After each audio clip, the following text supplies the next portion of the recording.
the skies on the morning of September 11th, 2001.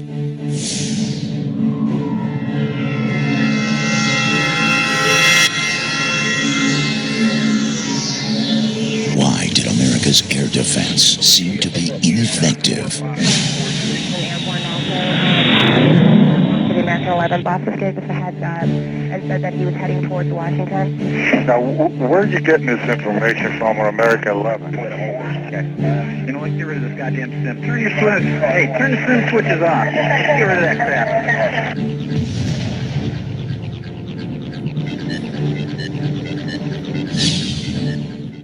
According to the 9/11 Commission report, 4 aircraft departed America's airports on a gorgeous September morning in the Northeast corridor of the United States. 2 from Boston Logan, 1 from Newark, New Jersey, and another from Washington Dulles in Virginia. The aircraft alleged to have attacked the World Trade Center are reported to have departed Boston's Logan International Airport.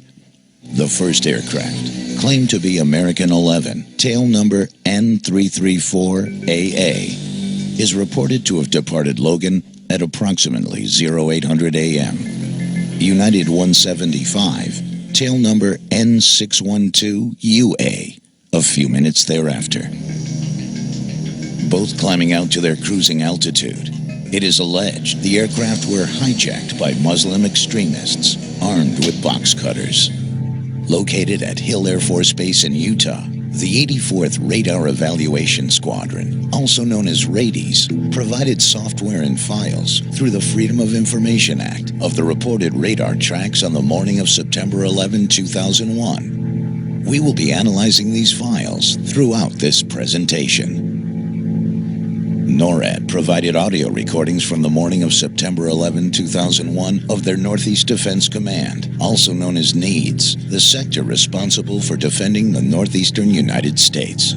The FAA also made available their audio recordings from Boston and Washington.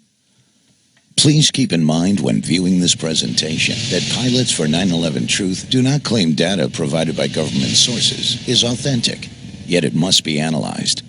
Pilots for 9/11 Truth have analyzed a growing mountain of information and data provided by government agencies, much of which conflicts with the government narrative of events.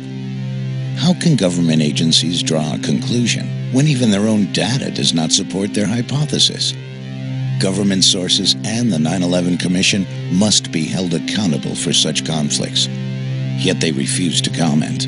Even if data were altered by their very sources, it is a crime to fabricate data provided through the Freedom of Information Act, and someone must be held accountable.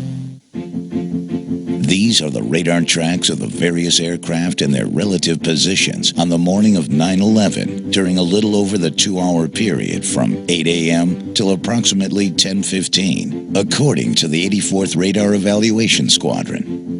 Included is the fighter response. Irreverent air traffic and clutter have been filtered for clarity.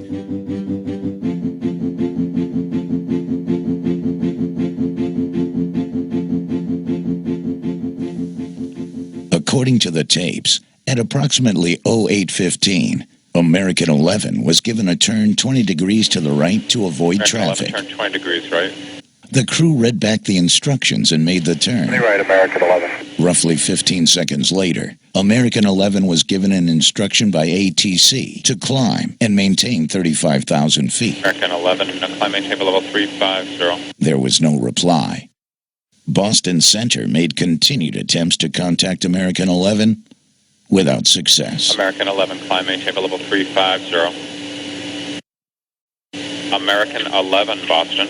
United 175 checks in on the frequency after departing Boston Logan. Boston 1, United 175, down of 19, United 175, Boston, Center, Roger. The next time American 11 is heard from was the widely publicized infamous call from Mohammed Atta, supposedly at the controls, in which he is alleged to mistakenly have transmitted over the air a demand meant for the cabin.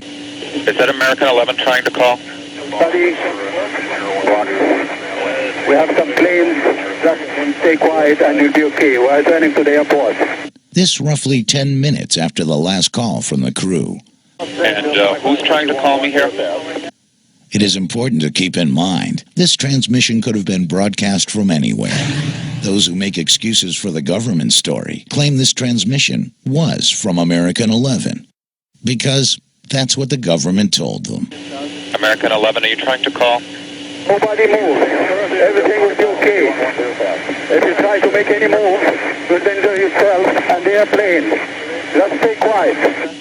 Roughly 25 minutes after departure, 0825, the alleged American 11 changes course according to the Rady's radar. The target turns south and heads for New York City. United 175 then gets handed off to the next sector. United 175, contact the Boston Center on 133.42. 83342, United 175, go on. In this sector, UA 175 gets a visual on an aircraft described as American 11. United 175, Boston. 175, go ahead, sir. Roger, you have traffic. Look at your 12 to 1 o'clock at about 10 miles southbound. See if you can see an American 767 out there, please. Okay, we're looking. Negative contact, guys. 175. You said 583. Can you see it? 583, we still don't have him yet, sir. We're looking. Okay, United 175, you have him at your 12 o'clock now, 10 miles. Affirmative, we have him. He looks about 20, about 29, 28,000. Okay, thank you. UA 175 is given a vector to pass behind that aircraft and then to head direct to its next fix, which is Sparta VOR. United 175, clear direct Sparta. Sparta, United 175. UA 175 is then handed off to New York Center at roughly 5 minutes before the alleged American Airlines 11 impacts the North Tower. United 175, contact New York Center 127.17.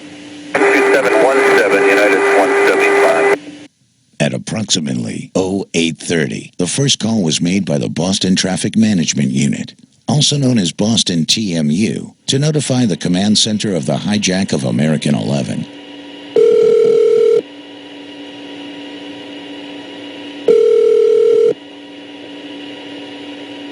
Command Center East, Tony. Hi, Tony. Good morning, Boston Center. I got a situation here with American 11, American 11, Boston departure to LAX. We believe it's a possible hijack situation. Okay, tell me more. Okay, he departed Boston. We lost radio communications with him. Then we lost his transponder, and they believe that they heard in the background something, a threat. And right now, What, a threat, you said? a threat. And right now, the aircraft is just west of Albany, going southbound. Okay, I see him. And he's Nobody's talking to him, right? nobody's talking to him at this time. Correct. Okay. Anything I can do to help you right now? And no, I mean, just an advice. We have no idea where this aircraft is going. Maybe a hit up the New York Center. The command center recommends to notify all surrounding centers, especially New York and Cleveland. Hey, well, probably as a precaution, might be good if we call up Cleveland and New York and at least let them know, just in case this guy starts heading there, where they'll have a heads up on it. Okay, let's do that. Cleveland. Hi, Cleveland, New York, Boston. I got a little situation with American 11, American 11. He is a 767 departed Boston going to LAX. We don't know where the aircraft is going. He is supposedly going to LAX. Was going westbound. We lost his frequency. Then we lost his transponder, and now the aircraft is just west of Albany, heading due south. Oh, my goodness. Do we have the data block on it? Yeah, we have. It's a primary target presently, and it's heading southwestbound. Okay. No altitude encoded right now. I'll advise the area. The last altitude observed was flight level 290. 29. Heading southwestbound. He's like towards Hancock, right around there. He's southwest of Albany by 15 miles. You have no idea where he's going? No idea, sir. All right. You can tag him on the TSD. I did pick him up. Primary only? Primary only. Okay. Okay. Thank you. At approximately 0835, a call to scramble fighters is made by Boston Center directly to Cape Approach, trying to get in touch with Otis Air Force Base. Cape Drake on Cape on team unit 41. Cape Drake on? Yeah, hi, are you able to talk to Otis on this line? I'm not sure, but if you need to get in touch with them, I can, I think they're on the 7 line. I have a situation with the American 11. What? I have a situation with American 11. You want to talk to Otis Tower? I want to talk to Otis Drake. I need to scramble some fighters. All right, well, hold on a second. Let me get you the soup. Pick up on the 41. Something about a scramble, I don't know. Cape Approach. Hey, Cape, Dan Buenicol from Boston Center. Yes. I have a situation with American 11, a possible hijack. American 11? Yes, sir. Departed Boston going to LAX. Right now he's south of Albany. I'd like to scramble some fighters to go tail him. Oh, okay. Oh, we'll talk to Otis here. Okay, and just put if he wants, just depart, and we'll put a flight plan in for him. At 0840, 5 minutes later, Boston calls the command center to speak with New York TRACON Direct, letting them know the hijack is confirmed.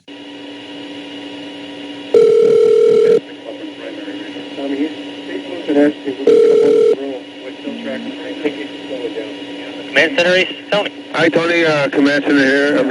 Boston Center here. Could I get New York TRACON? You bet. Oh, nothing with the... Yes, with American 11. Say it again? Oh, a reference to American 11. Have you had any contact with him yet?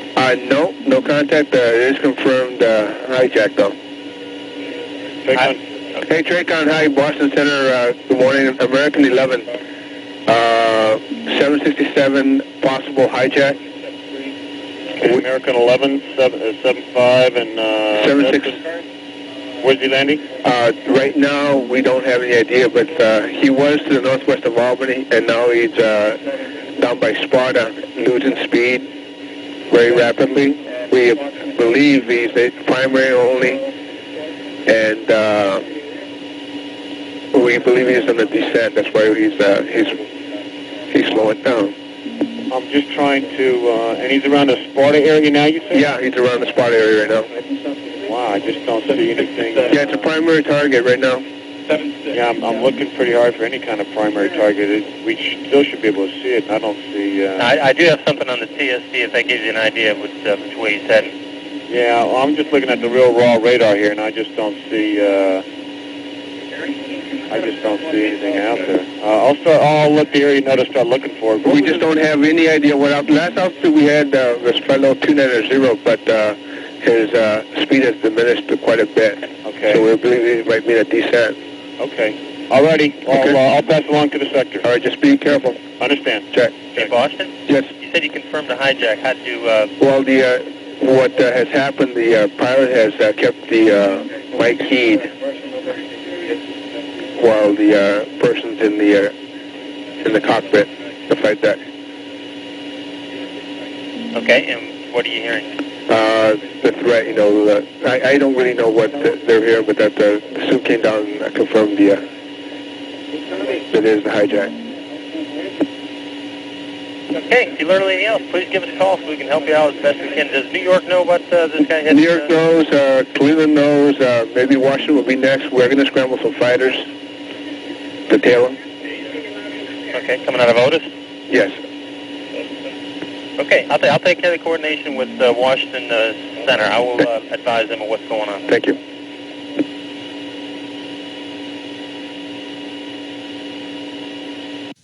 According to the command center, Washington was also being advised at this time to keep an eye out for suspicious aircraft. This was an hour prior to the attack on the Pentagon. At 0845, 1 minute prior to the North Tower impact, Cape calls Boston and advises them they would need to get authorization from the Northeast Defense Sector, also known as NEEDS, to launch fighters. Cape gives Boston the flight ID of the fighters as Panta 45 and 46.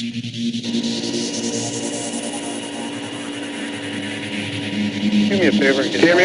Yeah, it's Cape Trincon here. Is Dan there? That's me. Hey, I just talked to Otis here, and they said they needed a NEADS authorization. We're working with NEADS to see if they should be calling you down. Okay, just to let you know, we got a call on a Panta, P-A-N-T-A, Alpha November Tango Alpha 45. Yeah.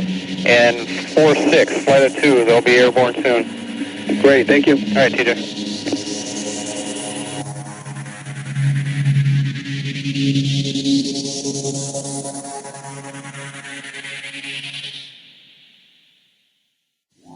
It is interesting to note that American 11 and United 175 both have the same departure and destination, Boston to LAX, but were given different routing.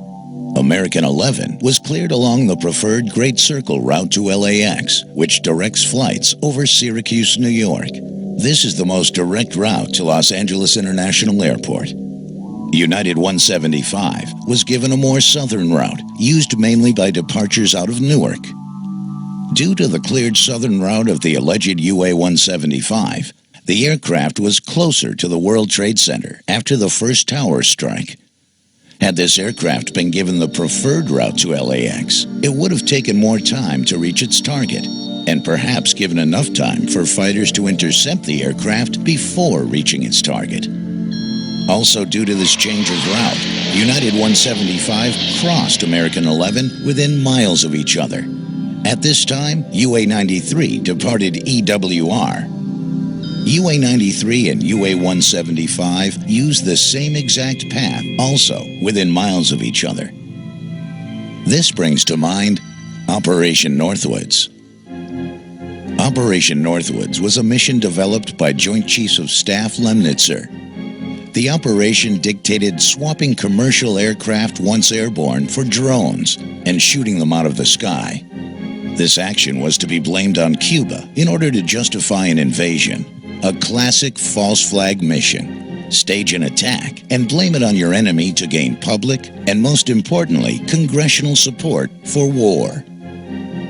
There are many tracks which seemingly go out of their way to converge with the alleged 9/11 targets and then split off. Was a swap occurring at these points? A sort of revised and updated form of Operation Northwoods? Of course, a simple explanation will be offered by government agencies and those who make excuses. But the coincidences cannot be ignored.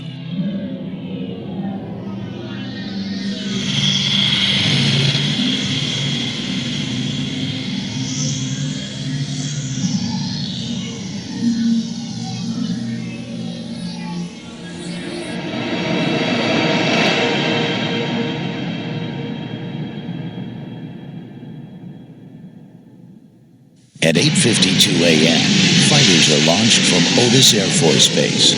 Needs repeatedly wants the fighters to go direct to the Z point, to New York City, and demand the FAA ATC clear a route.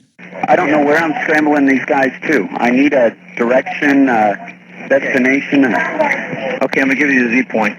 It's just north of New York City. I got this lat long 4115, 7436, or 7346. Head them in that direction. Copy that. Then a report comes in that the hijacked aircraft just struck the World Trade Center. How's your Sergeant doing? May I help you? Yeah, it's 1st Air Force Sergeant Tibbetts. We just confirmed from down here that was one of the same, the hijack and the plane hitting the building. 1st Air Force confirmation, one in the same American Airlines and into the World Trade Center. Copy? Is that what you said, sir? That's copy, yes. Another report is circulated through the system that the last known position was 15 miles east of JFK. Last position I got from Boston was 15 miles east of JFK. Instead of the fighters being scrambled directly to New York City, Needs changes their route to hold in W105, a warning area off the southern coast of Long Island based on the last known position that was never verified. Here they are instructed to hold as a radar track accelerates to more than 150 knots over the max operating speed of a 767 with its target in sight, the World Trade Center South Tower. We analyzed the speeds for the South Tower aircraft thoroughly in our presentation 9/11 World Trade Center attack. We have found, based on precedent, data, and aerodynamics, that a standard 767 would be impossible to control at such excessive speeds over its max operating. Was this aircraft modified so it could beat Otis fighters to its target, the South Tower of the World Trade Center? If it was, the modifications would have to be instructed by individuals who know our air defense response time. Just like there has never been a steel skyscraper to collapse from fire prior to 9/11, there has never been an aircraft positively identified to exceed its max operating speed by more than 150 knots. Its maneuvering speed by 220 knots, pulled G's, was controllable and survived before 9/11 or after. After the second impact, Otis fighters were instructed to set up combat air patrol over New York City. Tankers were called in for fueling operations and remained loitering. Almost 35 minutes after American 11 went silent, also known as Nordo, and changed course, American 77 was lost to Indianapolis Center. Indianapolis Center was working this guy. What guy? American 77. Okay. At flight level 350. However, they lost radar with him, they lost contact with him, they lost everything, and they don't have any idea where he is or what happened. So what we've done at the surrounding centers here is to tell everyone to look out for limited codes, primary targets, or whatever the case may be. Okay. Indianapolis contacted American Airlines 3 times to notify them of another missing aircraft. At 9:08 a.m., Langley was also notified and ordered to battle stations, an order in which pilots are sitting in their cockpits, ready for flight. Yet Langley fighters didn't get airborne till almost 20 minutes later. Tell Foxy to scramble Langley, send them in the same location. Battle stations or scramble? Battle stations only, Langley. And were given instruction to head out over the Atlantic instead of directly to protect Washington. Say again where you want him? We want him in the Whiskey 386 area. All right. Yeah, thanks, brother. As soon as the Pentagon was attacked, Langley fighters turned towards Washington. There are many other bases closer to Washington and New York City that offer defense. Otis and Langley were selected due to the fact many fighters from other bases were out on training exercises. Several training exercises were in effect on the morning of 9/11. I hope they cancel the exercise because this is ridiculous. You guys watching the news? Yeah, they got it on in the battle cab right now. Yeah. I wasn't sure. I've been watching it for about 10 minutes, and I said, I wonder if they suspend the exercising? Not at this time, no. I've never seen so much real-world stuff happen during an exercise. Andrews Air Force Base is within 10 miles of Washington, D.C. The fighters were sent to North Carolina. Atlantic City F-16s are much closer to New York City than Otis Air Force Base F-15s. Atlantic City fighters were training out over the Atlantic. In fact, Otis also had fighters out on training missions. He had 2 fighters on alert. Needs was also in training mode when the attacks occurred. Needs had simulated tracks on their radar screens and didn't remove them till almost 9:30 a.m., well after the second tower impact. According to Captain Jeff Lottis, a former F-15 fighter pilot with 2 tours of duty in Iraq, false inputs on radar screens is unprecedented, except on 9/11. You can hear the confusion when Needs is attempting to locate their tankers. Call sign Team 23. No, Team 21 and 107. Thank you.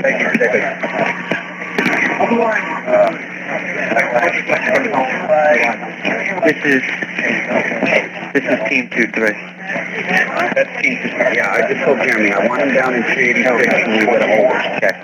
You know what? Get rid of this goddamn sim. Turn your switch. Hey, turn the sim switches off. Just get rid of that crap. Our defenses just seemed behind the 8 ball every step of the way. Was this all by design? How would the hijackers know to strike on such a chaotic day with the U.S. under minimal defense?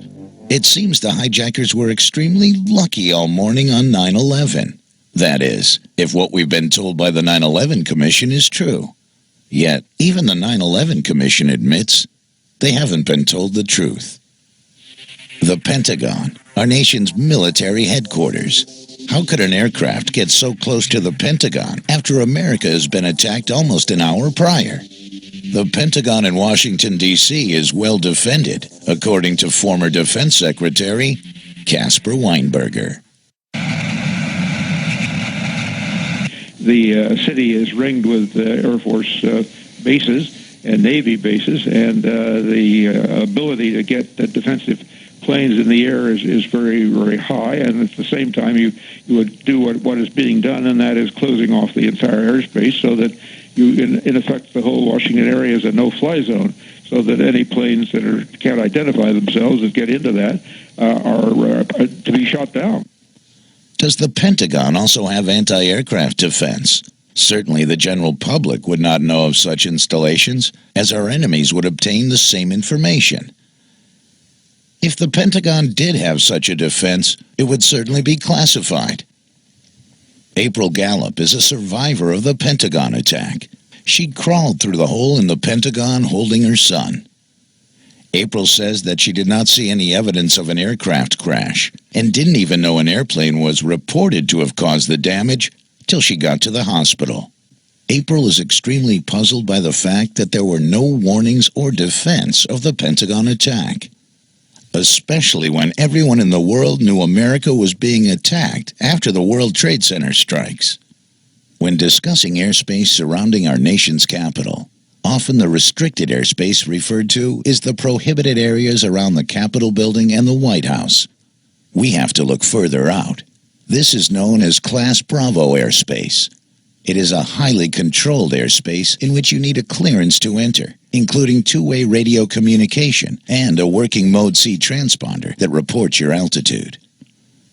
New York and Washington, D.C. both have Class Bravo airspace surrounding their hub airports. New York covers JFK, Newark, and LaGuardia, while Washington covers Baltimore, Reagan National in the middle, and west to Dulles. American 77 was lost from radar when its transponder was shut off at 8:56 a.m. This is 10 minutes after the first tower strike, and 16 minutes after Washington was notified to keep an eye out for suspicious aircraft. Danielle O'Brien at Washington TRACON observed a fast-moving target penetrating Washington Class Bravo. She wasn't notified of the events in New York, yet Washington Center was advised. Why was this information seemingly intercepted from getting to TRACON controllers in Washington? Had Miss O'Brien and her colleagues been advised of the events in New York, would she have been more alert to have the target penetrating Washington Class Bravo intercepted? Would the word have gone out to the Langley fighters, who were now heading out over the Atlantic? If the unidentified target reached Washington, D.C., certainly Pentagon aircraft defense could have played a role, if April Gallup is correct. Some have argued that the Pentagon would not have such a defense because Reagan National is so close, an aircraft departing and arriving could inadvertently be shot down. Those who make such arguments aren't familiar with how the national airspace system works.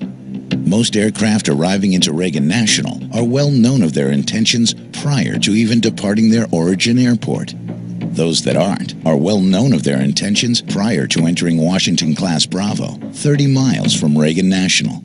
Those who don't communicate and perhaps have their transponders off, that is your target. Aside from the fact we already know it's impossible for an aircraft to have caused the physical damage at the Pentagon based on witnesses filmed on location and data provided by government agencies, an unidentified aircraft should not have been anywhere close to the Pentagon. It appears the interceptors were intercepted. Always one step behind the curve until the objectives were accomplished.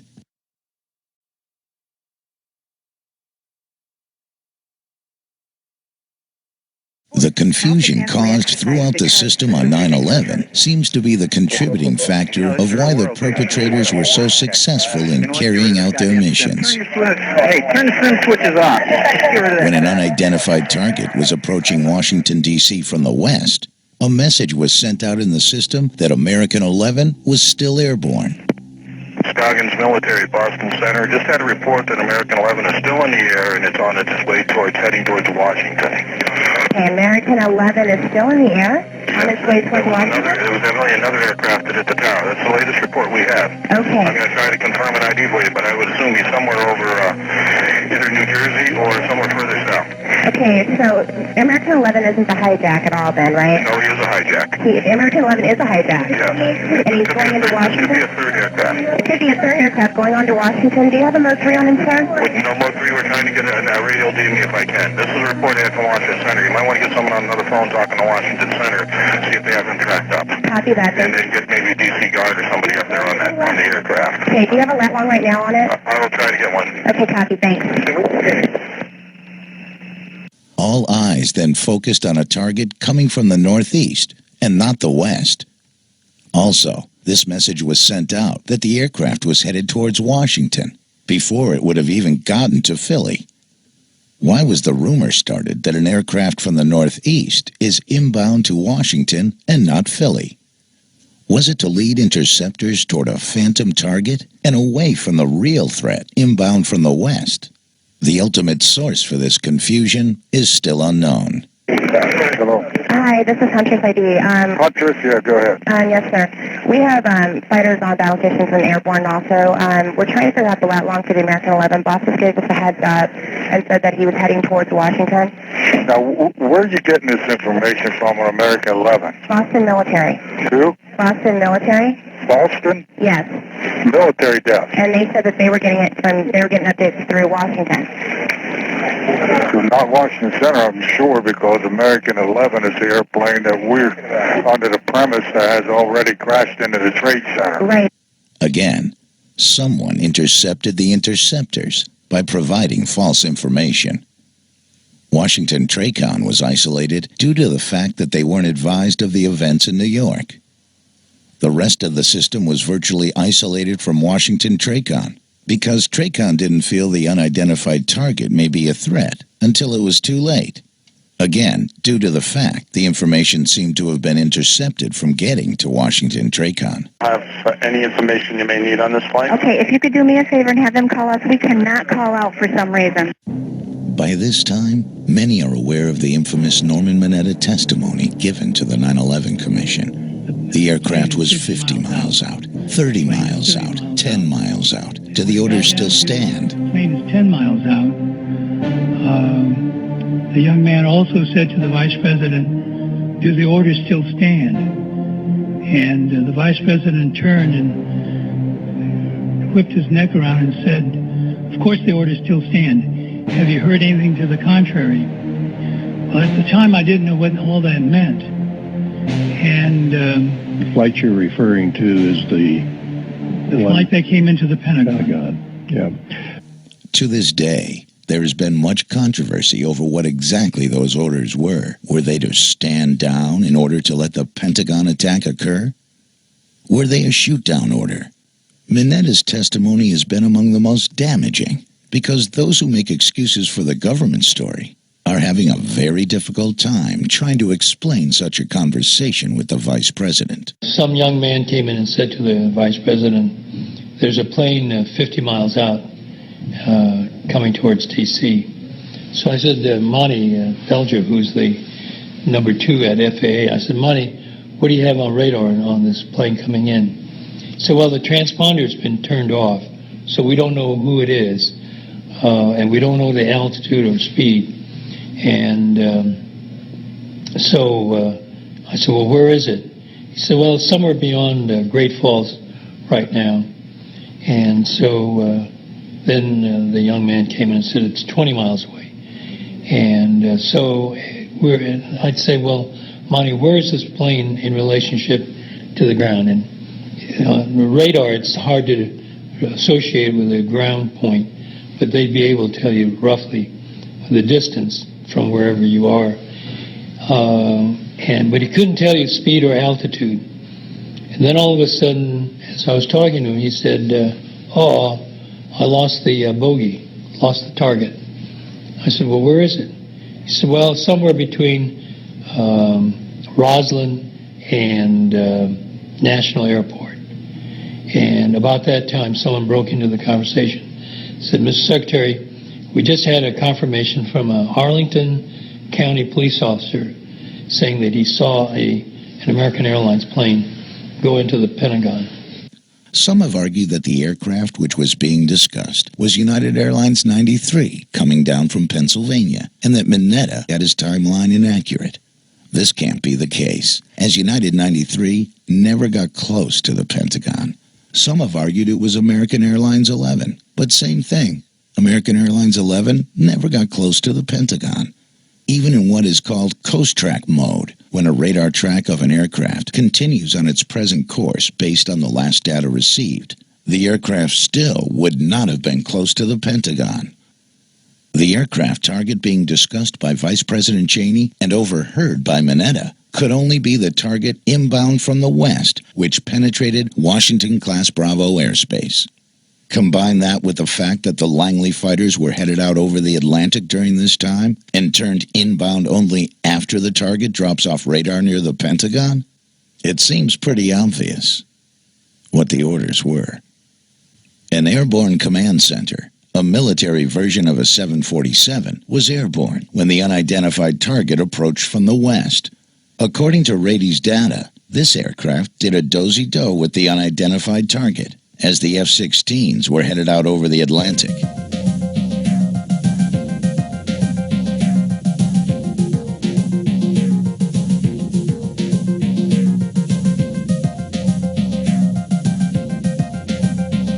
Again, at the moment the target disappears at the Pentagon, the F-16s are then turned towards Washington. Operation Northwoods proposed swapping aircraft for drones and using them in a false flag attack to blame on Cuba. There is evidence of the original aircraft still airborne after their supposed crash. Unlike the false rumors floated through the system in an apparent attempt to intercept the interceptors, there is data which does show UA-93 still airborne after its alleged crash, as well as N612UA, the aircraft which supposedly hit the South Tower. ATC transcripts show UA-93 still airborne at a location just south of the impact crater. ACARS data, a device used for communicating with aircraft, show UA-175 still airborne in western Pennsylvania, almost 20 minutes after its reported crash. This ACARS data reports the closest station transmitting to and from an aircraft. The official flight path of the alleged UA-175 shows that if the aircraft were to receive an ACARS message, it should have come from these transmitting locations. This is the map of the ACARS facility surrounding the New York City area. However, ACARS stations were reported to have transmitted from Harrisburg and Pittsburgh, PA, after the alleged impact at the South Tower. According to radar specialist and electrical engineer Dennis Cimino, this is impossible if N612UA crashed into the World Trade Center.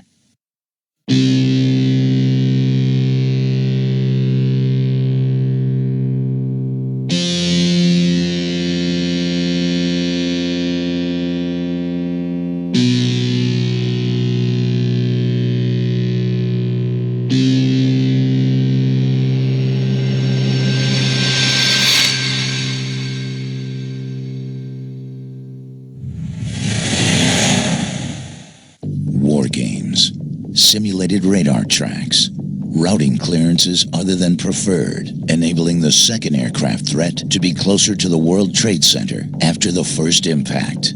Aircraft exceeding their max operating limits by more than 130 to 150 knots. Inaccurate aircraft position reports, false aircraft target reports, aircraft converging, flying virtually in formation with, and then diverging from reported 9/11 aircraft. Fighters launched in the wrong directions, Aircraft seemingly still airborne after the alleged attacks. Poor communications. Phones not working. We cannot call out for some reason. All right, let me have your number. Is it any surprise that our defenses were always one step behind, while the perpetrators of 9/11 were able to successfully accomplish their mission with military precision? Are we supposed to believe Al-Qaeda was running all this interference so the supposed hijackers could complete their mission? Bin Laden isn't even listed as a suspect for 9/11, yet we went into Afghanistan to smoke him out. These are real questions. The cold hard facts added to the growing mountain of information and data, which does not add up to what we have been told by our government. Write your Congress representatives, your senators, demand a full and thorough investigation before we write more law giving up our freedoms in the name of security. They who give up essential liberty to obtain a little temporary safety deserve neither liberty nor safety. Benjamin Franklin, February 17th, 1775.